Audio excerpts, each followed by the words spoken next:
बिस्मिल्लाहिर्रहमानिर्रहीम। Dear students, आज की इस वीडियो में हम unit number 6 work and energy के न्यूमेरिकल प्रॉब्लम सोल्व करने जा रहे हैं। Numerical number 1 is calculate the work done in pushing a box with 150 newton through distance of 5 metre. एक बॉक्स है, उसको 150 न्यूटन फोर्स अप्लाई करके हमने 5 मीटर डिस्टेंस तक जो है वो पुश करके लेके जाना है।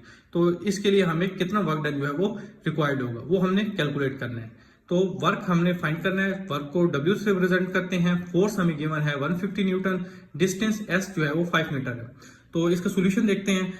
स्टूडेंट्स, हम पता है कि जो वर्क डन होता है वो product of force and displacement होता है। तो फोर्स और डिस्प्लेसमेंट दोनों हमें गिवन है। फोर्स 150 न्यूटन है, तो जो डिस्टेंस या डिस्प्लेसमेंट वो 5 मीटर है। तो 150 को जब आप 5 से मल्टीप्लाई करेंगे तो हमारे पास वर्क डन आ जाएगा 750 जूल। तो 750 जूल का जो हमें वर्क जो है वो रिक्वायर्ड होगा, करना पड़ेगा इस ब्लॉक को 5 मीटर डिस्टेंस तक जो है वो पुश करके ले जाने के लिए।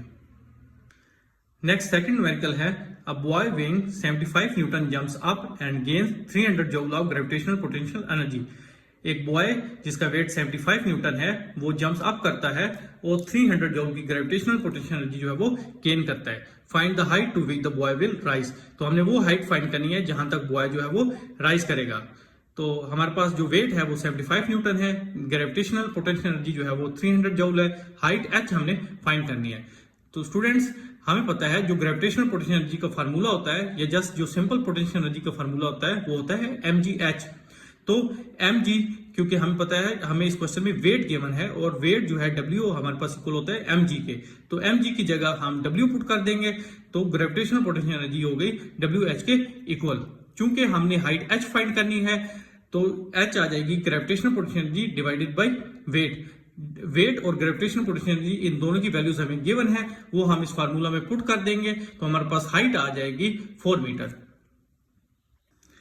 थर्ड न्यूमेरिकल है, a 5 kg steel ball is dropped from the top of 12 metre height tower. एक हाइट टावर है जिसकी हाइट 12 मीटर गिवन है, वहां से हम 5 kg की स्टील बॉल को ड्रॉप करते हैं। What is kinetic energy of the ball on hitting the ground.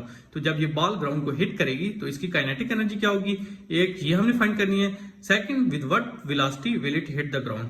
तो सेकंड ये कि जो बॉल जब ग्राउंड को हिट करेगी तो इसकी तब वेलोसिटी क्या होगी, तो हमने वो वेलोसिटी फाइंड करनी है। और ये कहा गया कि एयर रेजिस्टेंस को आप निगलेक्ट कर दें। सबसे पहले डाटा जो हमें गिवन है क्वेश्चन की स्टेटमेंट में वो लिखते हैं। स्टील बॉल का मास गिवन है 5 kg, हाइट 12 मीटर गिवन है, काइनेटिक एनर्जी और वेलोसिटी या स्पीड जो है बॉल की वो हमने फाइंड करनी है। स्टूडेंट्स, जब आप बॉल को टॉप से फॉल करेंगे तो क्या हो रहा है, इसकी हाइट कम हो रही है और हम पता है पोटेंशियल एनर्जी होती है mgh। h कम हो रहा है तो पोटेंशियल एनर्जी जो है वो कम होगी, पोटेंशियल एनर्जी में जो है वो लूज होगी।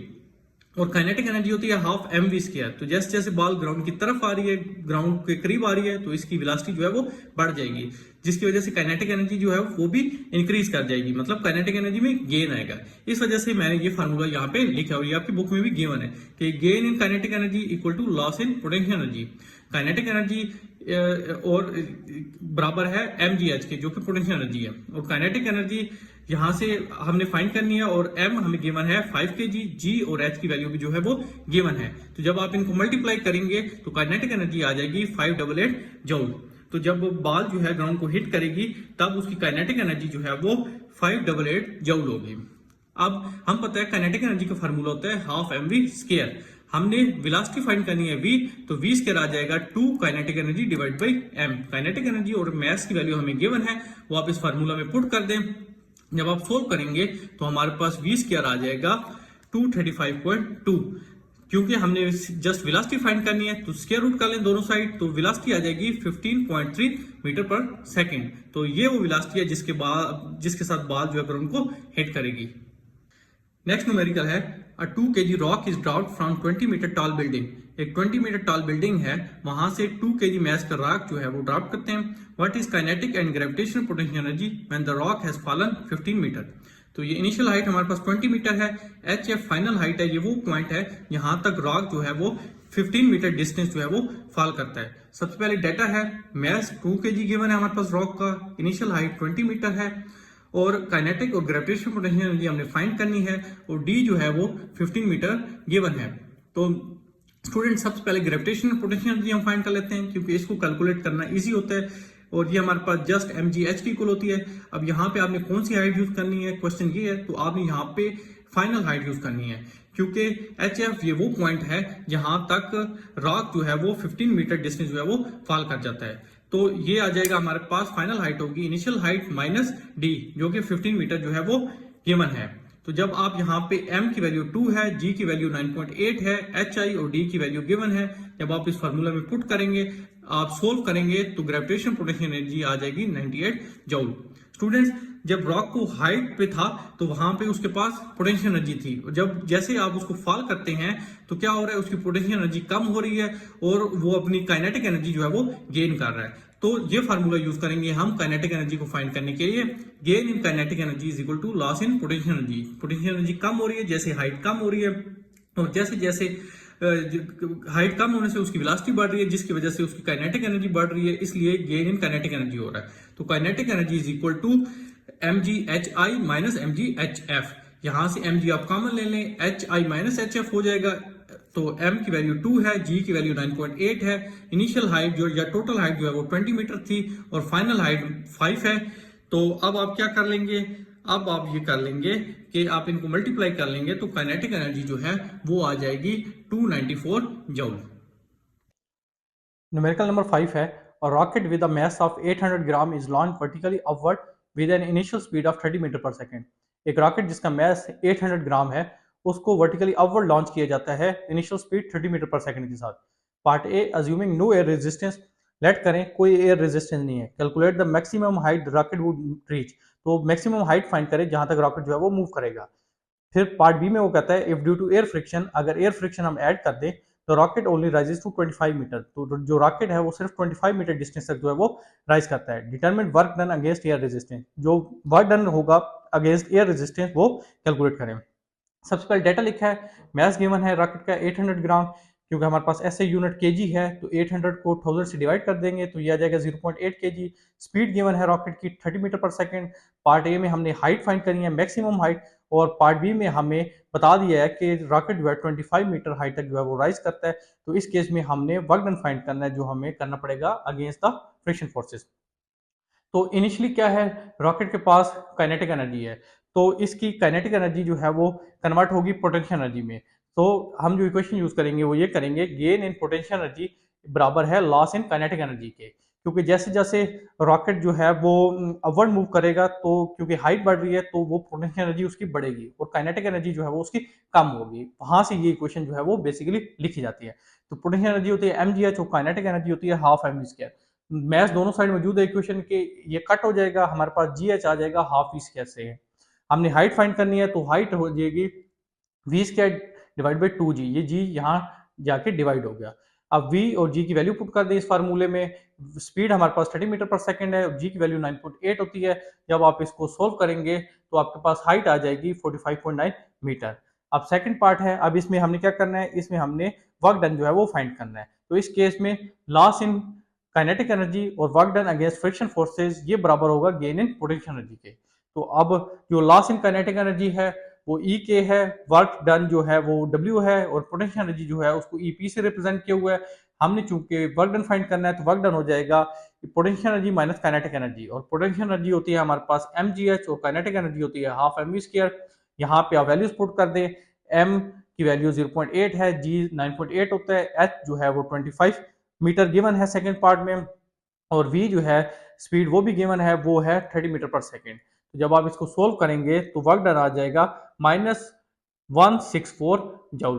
तो ये वर्क डन जो है नेगेटिव इसलिए है क्योंकि ये हमें वर्क डन करना पड़ रहा है अगेंस्ट द फ्रिक्शन फोर्सेस, इसलिए ये वर्क डन जो है वो नेगेटिव है। न्यूमेरिकल नंबर 6 है, a 2 horsepower electric motor gives energy to a system that lifts a load of 100 kg to height of 10 meter in 1.5 second. एक 2 हॉर्स पावर की electric motor है हमारे पास जो कि एक सिस्टम को एनर्जी देती है ताकि वो सिस्टम जो है 100 केजी के लोड को उठाकर 10 मीटर की हाइट तक ले जाए 1.5 सेकंड में। तो हमने क्या करना है, हमने पार्ट ए कैलकुलेट करना है input work done by motor on system. Second output work find करना है हमने जो कि लोड लिफ्टेड बाय सिस्टम है, और फाइनली हमने इस सिस्टम की एफिशिएंसी कैलकुलेट करनी है।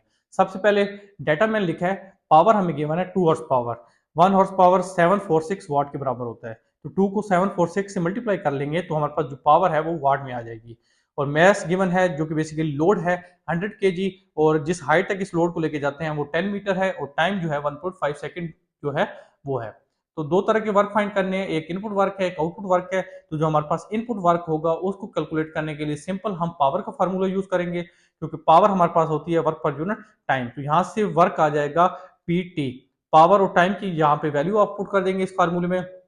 तो जो इनपुट पावर वर्क है वो हमारे पास वो आ जाएगा 2238 जूल। अब हमने आउटपुट वर्क फाइंड करना है, क्योंकि अब लोड को उठाकर एक हाइट तक आप लेके जा रहे हैं, लिहाजा यहाँ पे वर्क डन जो होगा वो पोटेंशियल एनर्जी के बराबर होगा। और पोटेंशियल एनर्जी हमारे पास होती है mgh। mg और h की वैल्यू पुट कर देंगे इस फार्मूले में, तो जो हमारे पास आउटपुट वर्क है वो आ जाएगा 9800 जूल। फाइनली हमने सिस्टम की एफिशिएंसी फाइंड करनी है, तो एफिशिएंसी को ईटा से रिप्रेजेंट करते हैं और एफिशिएंसी हमारे पास होती है output divide by input multiply by 100। तो आप यहाँ पे आउटपुट हमारे पास 9800 है और इनपुट हमारे पास 2238 है। जब आप इसको सोल्व करेंगे तो हमारे पास एफिशिएंसी आ जाएगी 438%। तो ये देखें, ये मैं आपको बता दूं कि इतनी ज्यादा एफिशिएंसी नहीं हो सकती। तो यहाँ पे इस क्वेश्चन में या तो कोई वैल्यूज गलत गिवन है या कोई और क्वेश्चन की स्टेटमेंट में इशू है, क्योंकि जो भी एफिशिएंसी होती है हमारे पास, जो प्रैक्टिकल सिस्टम्स होते हैं उनकी एफिशिएंसी हमेशा लेस देन 100% होती है। अब लास्ट न्यूमेरिकल है हमारे पास इस एक्सरसाइज का। What horse power is required to pump up 2500 kg of water 200 metre height in 5 minutes. हमने 2500 kg वाटर को जो है वो पंप करके 100 मीटर की हाइट तक लेके जाना है 5 मिनट्स में। तो उसके लिए हमें कितनी पावर जो है वो रिक्वायर्ड होगी, तो वो पावर हमने हॉर्स पावर में फाइंड करनी है। सबसे पहले डाटा लिखा है, पावर हमने फाइंड करनी है। मैस गिवन है हमारे पास 2500 kg, हाइट 100 मीटर है और टाइम 5 मिनट है। तो सबसे पहले मिनट्स को सेकंड में कन्वर्ट कर लेते हैं, क्योंकि हमारे पास एसआई यूनिट टाइम की सेकंड होती है। तो 5 मल्टीप्लाई बाई 60, क्योंकि एक मिनट में 60 सेकंड होते हैं, तो हमारे पास टाइम आ गया 300 सेकंड। तो हमने जो अब फार्मूला यूज करना है पावर कैलकुलेट करने के लिए, वो सिंपल फार्मूला है वर्क पर यूनिट टाइम। तो पावर हमारे पास होती है W बाई टी और वर्क डन जो हमारे पास होता है वो होता है mgh के इक्वल, क्योंकि यहाँ पे जो हमारे पास ये वर्क डन हो रहा है वो बेसिकली पोटेंशियल एनर्जी के इक्वल है और पोटेंशियल एनर्जी mgh होती है। तो mgh की वैल्यू आप पुट कर दें और टाइम की इस फार्मूला में m हमारे पास है 2500 kg, g 9.8 है, h 100 मीटर है और टाइम जो है 300 सेकेंड है। तो जब आप इसको सोल्व करेंगे तो पावर हमारे पास आ जाएगी 8166.67 वाट, क्योंकि उसने हमें कहा है कि हमने पावर फाइंड करनी है हॉर्स पावर में, तो इसलिए इसको हॉर्स पावर में कन्वर्ट करना जरूरी है। हमें पता है 1 हॉर्स पावर 746 वाट के बराबर होता है, लिहाजा इसको 746 से आप डिवाइड कर लें तो फाइनल जो हमारे पास पावर है वो आ जाएगी 10.95 हॉर्स पावर। तो स्टूडेंट्स पे हमारे ये न्यूमेरिकल्स कंप्लीट हो जाते हैं। उम्मीद है आपको ये न्यूमेरिकल्स अच्छी तरीके से क्लियर हो गए होंगे। अगर आपको कोई क्वेश्चन हो तो कमेंट सेक्शन में जरूर बताएं। वीडियो पसंद आए तो वीडियो को लाइक शेयर कर दें। मिलते हैं नेक्स्ट वीडियो में, तब तक के लिए अल्लाह हाफिज।